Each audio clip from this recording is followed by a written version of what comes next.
কখন সেনাবাহিনী হুঙ্কার দিয়ে আসবে, দেশের মানুষকে মুক্তি দিবে, দেশের মানুষকে মুক্তি দিবে।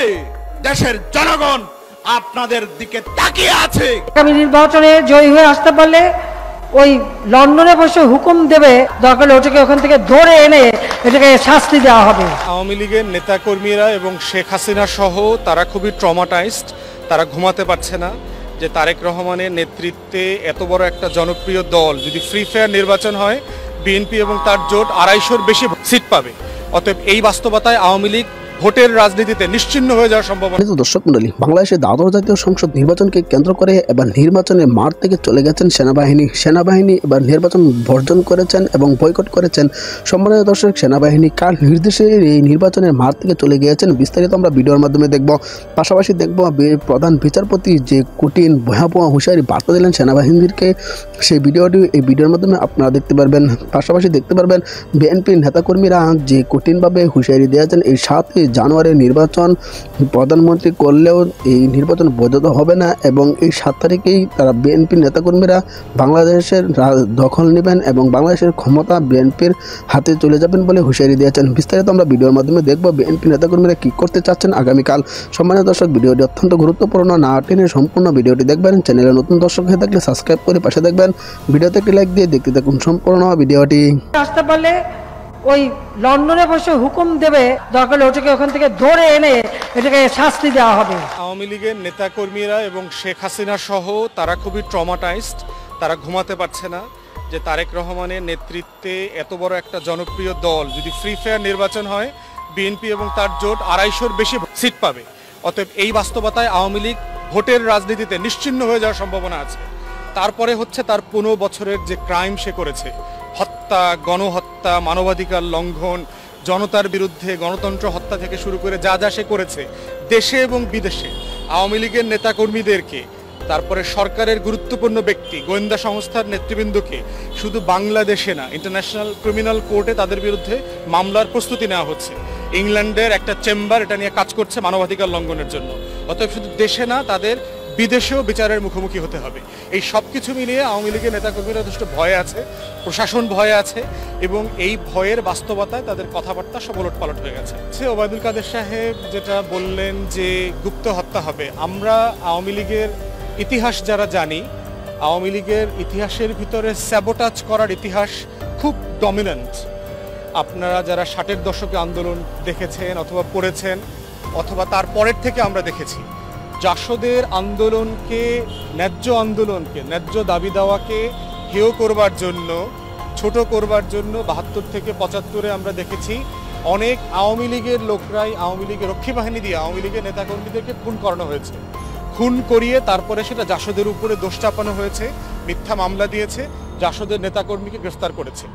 আওয়ামী লীগের এই স্যাবোটাজ করার এক্সাম্পল আমরা 2004 সালে দেখলাম। আপনার এই যে শাহবাগে হোটেল ইন্টারকন্টিনেন্টালের সামনে জুন মাসের 4 তারিখে একটা বিআরটিসির দোতলা বাসে গান পাউডার দিয়ে, আগুন দিয়ে 11 জন যাত্রীকে তারা পুড়িয়ে মেরে ফেলে এবং এইটার সত্যতা বিএনপি ইনভেস্টিগেশন করেছে। তখন বিএনপি সরকার মামলা পর্যন্ত করেছে।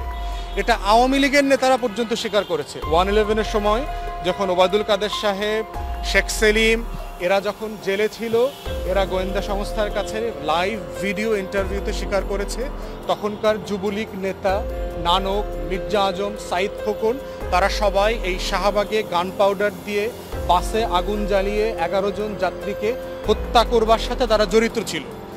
অতএব এই ধরনের ঘটনা, স্যাবোটাজ করা এবং বিরোধী দলের উপরে দোষ চাপানো 2014-15-তে আমরা দেখেছি। সারা বাংলাদেশে আপনার পেট্রোল বোমার নামে হাজার হাজার সম্পত্তি, বাস, ট্রেন ধ্বংস করা হয়েছে, নষ্ট করা হয়েছে, মানুষের জীবনহানি হয়েছে। এটা নিয়ে যারা ইনফরমেশন রেকর্ড করেছেন তারা দেখেছেন অধিকাংশ লোক পুলিশের হাতে, 14-15-তে যারা গ্রেফতার হয়েছে তারা আওয়ামী লীগ, যুবলীগ, ছাত্রলীগ, স্বেচ্ছাসেবক লীগের বিভিন্ন পর্যায়ের নেতাকর্মীরা। এমনও ঘটনা ঘটেছে যে আগামীকালকে বোমা বানানোর জন্য বাস পুরায় দিবে, ট্রেন পুরায় দিবে, এই বোমা বানানোর সময় বোমা ফেটে আওয়ামী লীগের নেতাকর্মীরা খুন হয়েছে। অতএব স্যাবোটাজ করার ঘটনা রিসেন্টলি যেটা দেখলাম সেটা হচ্ছে বাসে। আপনি দেখেন খেলা হবের কোনো বক্তব্য এখন আর আওয়ামী লীগের নেতারা দেন না মানে হচ্ছে বাসে আগুন এখন বন্ধ হয়ে গেছে। যে কদিন বলছেন খেলা হবে, বাসে ট্রেনে রেগুলার খেলা হচ্ছে।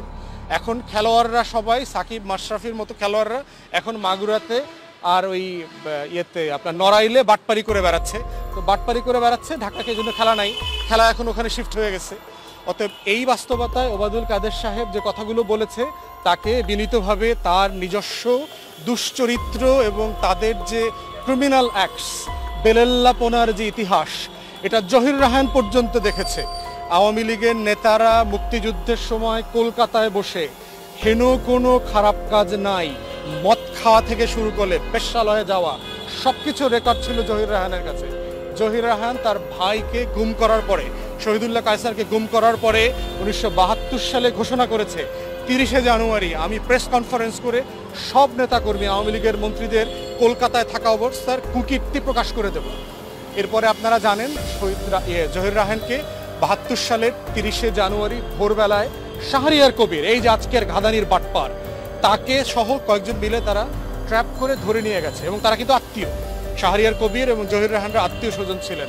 আজকে সেই শাহরিয়ার কবিররা মুক্তিযুদ্ধের চেতনা বিক্রি করে করে ব্যবসা করছেন সারা বাংলাদেশে। এবং জহির রায়হানের বোন এখনো বেঁচে আছেন, আপনারা চাইলে ইন্টারভিউ করতে পারবেন।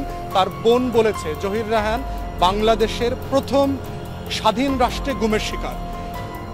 দেশের মানুষ আপনাদেরকে চায়, আপনাদেরকে চায়, কিন্তু কোন অবৈধ সরকারের দালালির জন্য চায় না। এখনো যদি আপনারা সেই ভালোবাসা দেশের জনগণের মাইন্ডেসকে রক্ষা না করতে পারেন, তাহলে আপনাদের মাঠে থাকতে হবে না, হবে না। বেরাকে চলে যান, বেরাকে চলে যান। আমরা সেই সেনাবাহিনীকে দেখতে চাই যে সেনাবাহিনী বাংলাদেশের 18 কোটি মানুষের ভোটের অধিকার, ভাতের অধিকার, মানচিত্রের অধিকার নিয়ে লড়াই করে। আমরা সেই সেনাবাহিনী দেখতে চাই। তবে চাইবো আমার ভাইয়ের সেই বিচার। কেন আপনারা চাইতে পারেন না? কেন আপনারা চাইতে পারেন না? কেন আবার সেই সরকারের অবৈধ নির্বাচনকে বৈধতা দেওয়ার জন্য মাঠে আসেন? প্রশ্ন করতে চাই আপনাদের কাছে, সেই সরকারের অবৈধ নির্বাচনকে কিভাবে আপনারা বৈধতা দেন? যে সরকার আপনাদেরকে ভঙ্গর করে দিল, বিশ্ব দরবারে আপনাদেরকে ছোট করে দিল, আপনাদের মাথাকে নিচু করে দিল, সেই সরকারের অবৈধ নির্বাচনকে কিভাবে আবার বৈধতা দিতে পারে? আপনাদের মাঠে থাকতে হবে না। যদি দেশপ্রেমী হয়ে থাকেন, বাংলাদেশের মানচিত্র রক্ষার দায়িত্ব যদি কাঁধে বহন করে থাকেন, মাঠে আসতে হবে না, বেরোকে ফিরে যান। মাঠে আসতে হবে না, বেরোকে ফিরে যান। দেশের জনগণ এই শেখ হাসিনার অবৈধ নির্বাচন হতে দেবে না। দেশের জনগণ শেখ হাসিনার অবৈধ নির্বাচন হতে দিবে না। যদি হতেই দিত, তাহলে এই নির্বাচনকে বর্জন করত না। আপনারা যদি মাঠে আসেন, 18 কোটি দেশের জনগণের বিরুদ্ধে দাঁড়ানো হবে, দেশের জনগণের বিরুদ্ধে দাঁড়ানো হবে, দেশের সার্বভৌমত্বের বিরুদ্ধে দাঁড়ানো হবে। 1971 সালে যখন পাকিস্তানের সেনাবাহিনীতে বাংলাদেশের জওয়ানরা যোগ দিয়েছিল, যখন সেখানে তারা ছিল, তারা চাকরির দোয়াক্ত করে নাই, দেশপ্রেমী ছিল, দেশের জন্য জীবন দেওয়ার জন্য চাকরিকে লাথি মেরে বাংলাদেশের মাটি দিয়েছে, যুদ্ধে ঝাঁপিয়ে পড়েছিল। সম্মানিত দর্শক, আশা করি সকলে পুরো ভিডিওটি দেখলেন। ভিডিও সম্বন্ধে অবশ্যই আপনাদের মূল্যবান মতামত কমেন্টে জানাবেন। সম্মানিত দর্শক, বাংলাদেশের দ্বাদশ জাতীয় সংসদ নির্বাচন আগামীকাল অনুষ্ঠিত হতে যাচ্ছে 7ই জানুয়ারি। সম্মানিত দর্শক, এই 7ই জানুয়ারি নির্বাচনকে কেন্দ্র করে যে চাঞ্চল্যকর অবস্থা সৃষ্টি হয়েছে সারা বিশ্বে, সারা বাংলাদেশে, এবং কি বাংলাদেশে এই নির্বাচনকে কেন্দ্র করে অনেক পশ্চিমা দেশগুলো তাকিয়ে আছে বাংলাদেশের নির্বাচনের দিকে, যে বাংলাদেশের নির্বাচন কতটুকু সুষ্ঠু হয়। এই বিষয়গুলো নিয়ে তারা কাজ করছেন। সম্মানিত দর্শক, বিস্তারিত আপনারা ভিডিওর মাধ্যমে দেখেছেন যে সেনাবাহিনীদেরকে যেভাবে হুঁশিয়ারি বার্তা দিয়েছেন বিএনপির নেতাকর্মীরা, তাও কিন্তু ভিডিওর মাধ্যমে আপনারা দেখেছেন। অবশ্যই এই বিষয়গুলো নিয়ে আপনাদের মূল্যবান মতামত কমেন্টে জানাবেন। এরকম নতুন নতুন নিউজ আপডেট সবার আগে পেতে অবশ্যই চ্যানেলটাকে সাবস্ক্রাইব করে পাশে থাকা বেল বাটনটি অন করে দিবেন। আজকের মতো ভিডিওটা এখানে শেষ করলাম। দেখা হবে পরবর্তী ভিডিওতে। সেই পর্যন্ত ভালো থাকবেন, সুস্থ থাকবেন। আসসালামু আলাইকুম ওয়া রাহমাতুল্লাহ।